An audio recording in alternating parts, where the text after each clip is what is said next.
39 అంటే సంతానం, 49 అంటే సంతోషం. 39 ఆంధ్రప్రదేశ్ తెలంగాణ.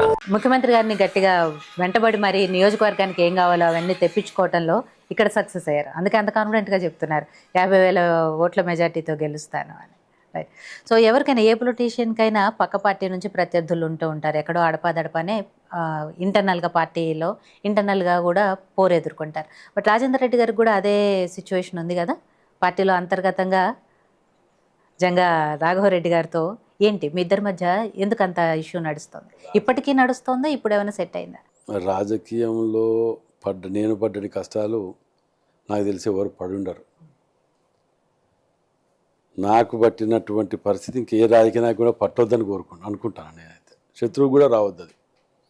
ఎందుకంటే నేను నేను వాటి గురించి ఎక్కువ డెప్త్కి పోదలుచుకోలే.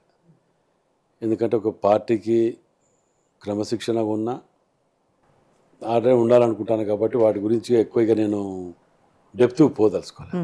అవి ఉన్నాయి కానీ అట్లాంటివి రావద్దని కోరుకుంటాను. అంటే స్టిల్ ఇప్పటికీ ఉన్నాయా, కంటిన్యూ అవుతుంది? అవి బుద్ధి పోతుందా? ఒకసారి అలవాటు పడిపోయినా వాటికి రక్తానికి అలవాటు పడిపోతే వాటికే ఉంటాయి. అవి మారాయి. వాటి జీవితంలో మార్పు అనేది రాదు. కానీ నేను తీసుకొస్తా వాటి తప్పకుండా హ్యాండిల్ చేస్తా. అంటే ఓన్లీ టికెట్ కోసమేనా లేకపోతే మిగతా ఇష్యూస్ కూడా ఉన్నాయా? ఇక టికెట్ విషయమే ఏముండదు వీరికి. టికెట్ తప్ప వేరే ఏముంటుందండి. ఇప్పుడు నేనేమో మొదటికెళ్ళి పార్టీ పట్టుకొని హన్మకొండ పట్టుకొని తిరిగినోడిని. నాకే కావాలని నేను అడుగుతా కదా. నాకు కాదు అని చెప్పి వేరే వాళ్ళకి ఇచ్చినా నేను వాళ్ళేమట్టి తిరిగి పని చేసిన కదా. మరి నాకు ఇచ్చినప్పుడు దాన్ని ఇన్ని ఇబ్బందులు పెట్టుకొని ఇన్ని చేసి ఇన్ని కథలు చేయడం అవసరం లేకుండే. చేసి నన్ను ఏదో చేయాలని ఎంతో చూడాలని ఎన్ని తెల్ల ప్రయత్నాలు. శత్రువులతోటి చేతులు కలిపి తిరిగిన వాళ్ళు కొందరు ఉన్నారు. శత్రువులతోటి టీఆర్ఎస్ వాళ్ళతో చేతులు కలిపి డబ్బులు తీసుకొని వచ్చిన వాళ్ళు కూడా కొందరు ఉన్నారు. వాళ్ళందరికీ ఇప్పుడు అనుభవిస్తాను. 49 అంటే సంతానం, 49 అంటే సంతోషం. 39 ఆంధ్రప్రదేశ్ తెలంగాణ.